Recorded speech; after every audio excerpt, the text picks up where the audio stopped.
Dam lain kung hilal isu tiada ketia thế nan min kai la iram ke khe main sual na ten Savi kabuay lechi sao tu nena chắc na chin tu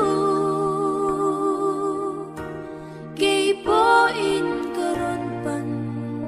silalpa ikros lim tu Sultira Katha liam nuhi Didam leero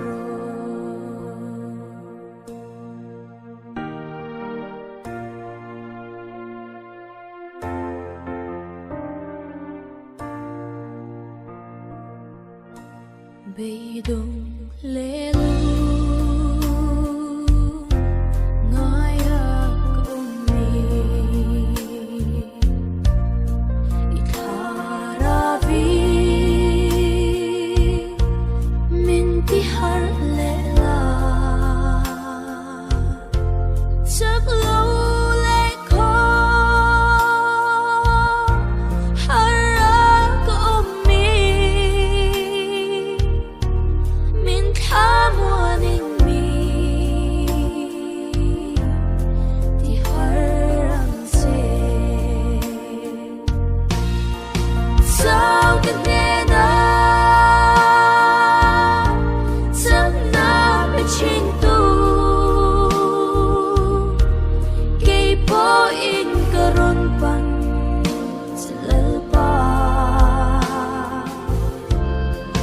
Cross lim noi amin soltira Katha liam nuhi Didam leero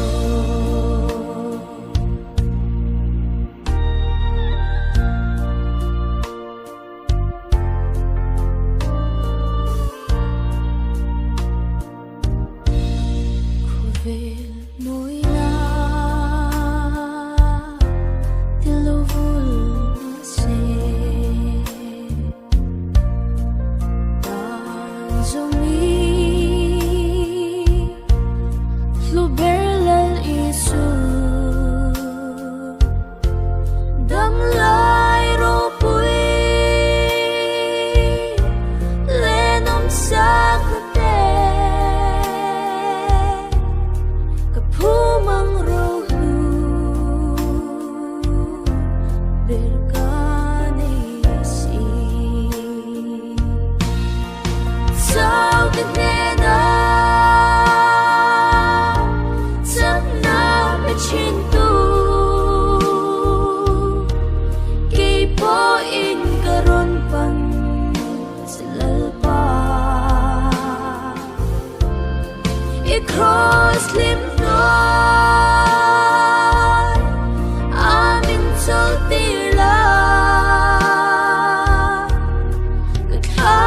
liam nuhi Didam leero Sao tinena